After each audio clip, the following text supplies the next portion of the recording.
అందరికీ నమస్కారం. ఓటు ఈ భారతదేశంలో ఎటువంటి వివక్షత లేకుండా, పేద, ధనిక, కుల, మత ఏ భేదాలు లేకుండా మనందరికీ సమానంగా ఇవ్వబడిన ఒక హక్కు ఏంటంటే ఓటు. అటువంటి ఓటు ఒక్కొక్కరికి ఒక్కలా కనిపిస్తుంది. ఒక మంచి చేయాలని వచ్చిన వ్యక్తికి అదొక ఆయుధంలాగా ఉంటుంది. దోచుకోవాలి, దాచుకోవాలి అని అనుకునే వాడికి అదొక ఆసరాలాగా కనబడుతుంది. మరికొందరికి ఒక 2000 రూపాయల నోట్లాగా కనిపిస్తుంది. ఇంకొందరికి అది చిత్తు కాగితం. దాన్నే మనల్ని చాలా స్టైల్‌గా నోటా అని పిలుస్తారు. మనందరూ ఎలా పిలుచుకున్నా ఓటు అనేది మాత్రం ఈ ప్రజాస్వామ్యం, భారతదేశ ప్రజాస్వామ్యం మనకు కల్పించిన ఒక ఆయుధం. మనం పొద్దున లేస్తే మనం వాడే టూత్ బ్రష్ నుంచి నైట్ పడుకునేటప్పుడు మనం వాడే ఆల్ అవుట్ వరకు ప్రతి ఒక్కటి మనం పరిశీలించి, ఆలోచించి ఇది ఎలా పనిచేస్తుందా, ఇది ఎలా పనిచేస్తుంది, ఇది అవుట్‌పుట్ ఇలా వస్తుంది, దీనికి ఇన్ని నెలలు గ్యారంటీ ఉంటుంది, దీనికి అన్ని నెలలు గ్యారంటీ ఉంటుంది, వారంటీ ఉంటుంది అని మనం ప్రతి ఒక్కటి చాలా క్షుణ్ణంగా పరిశీలించి మనం కొనుక్కుంటాం.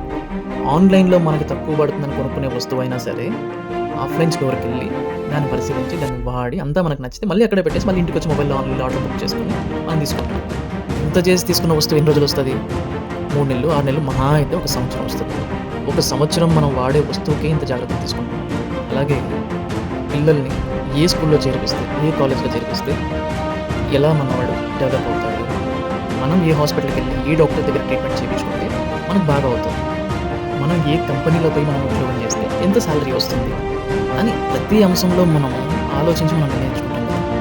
అలాగే మన పిల్లలు చదివే స్కూల్, కాలేజ్ వీటన్నిటిని మెయింటైన్ చేసే ఒక మంత్రిని మనం ఏం చూసి మనం ఎన్నుకోవాలి. మనకు కంపెనీలకు వచ్చి మనం ఉద్యోగాలు చేసుకునేదానికి మన కంపెనీలు తయారీకి ఒక మంత్రిని మనం ఎలా ఎన్నుకోవాలి. ఇలా ప్రతి మౌలిక సదుపాయం మనకు కలిగించే మంత్రి యొక్క మనం ఎలా ఎన్నుకోవాలి అనేది ఎందుకు మనం ఆలోచించలేకపోతున్నాం. ఎందుకంటే మన ఇల్లు మనకు బాగుంటే చాలు, మిగతా ఏమైపోయినా పర్లేదు అనుకునే మనలో చాలా శాతం ఉంది. 2019లో మీ ఇంట్లో బ్లాక్ అండ్ వైట్ టీవీ ఉంటే ఈరోజు కలర్ టీవీ, ఎల్సీడీ, ఎల్ఈడీ ఉంటుంది. 2019లో మీ ఇంట్లో సింగిల్ డోర్ ఫ్రిడ్జ్ ఉంటే ఈరోజు డబుల్ డోర్ ఫ్రిడ్జ్ ఉంటుంది. 2019లో RX 100 ఉంటే ఈరోజు R15 ఉంటుంది. ఇలా ప్రతి విషయాన్ని మనం ఆలోచించి రోజు రోజుకి అప్డేట్ అవ్వాలని చూస్తున్నాం తప్ప 2019లో మనకు మంచి చేయని నాయకుడిని మళ్ళీ 2024లో ఎలా ఎన్నుకుంటాం? 2019లో మనకు మంచి చేయని నాయకుడు 2024లో మనం గెలిపిస్తామా? చాలామంది దీనికి ఇచ్చే జవాబు ఏంటంటే వాళ్ళ దగ్గర డబ్బులు తీసుకున్నాం కదా. అవును, ఒక ఊరిలో ఒకడు ఒక వస్తువు అమ్ముతున్నాడంటే అక్కడ కొనేవాళ్ళు ఉంటేనే వాడు అమ్ముతాడు.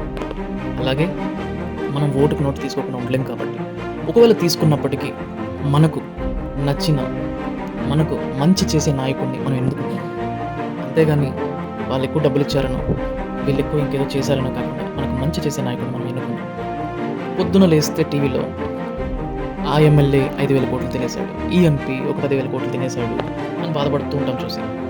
అదే సాయంత్రం మా ఎమ్మెల్యే గారు మాకు స్వీట్ బాక్స్ ఇచ్చారు, క్యాలెండర్ ఇచ్చారు, మా ఎంపీ గారు మాకు చీర జాకెట్ పంచే ఇచ్చారు అని మురిసిపోతూ ఉంటాం.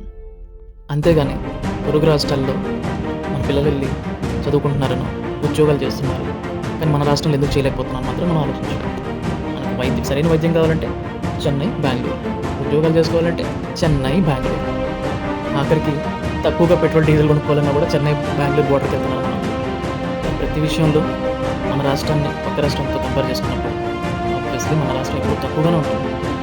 2014లో మన రాష్ట్రం విడిపోయినప్పటికీ ఈ రోజుకి 10 సంవత్సరాలు అయినప్పటికీ మనం 10 సంవత్సరాలు వెనక్కి ఉన్నాం, ఎక్కడ మనం ముందుకు రాలేదు. కారణం మనం ఎన్నుకోబడిన నాయకుడు.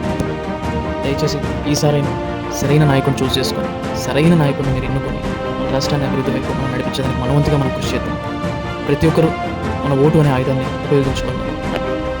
నవ్యాంధ్రప్రదేశ్ని నిర్మిద్దాం. ఇన్ని ఆలోచించి ఈసారి తిరుపతిలో మా కుటుంబ సభ్యులు బీజేపీ, టీడీపీ బలపరిచిన ఉమ్మడి జనసేన అభ్యర్థి శ్రీ ఆర్ఎన్ శ్రీనివాసులు గారికి గాజు గ్లాస్పై ఓటేస్తాం. మీరు ఆలోచించి ఓటు వేయండి. మీ యువరాజ్ పగడాల్. జై ఆంధ్ర, జై భారత్, జై హింద్.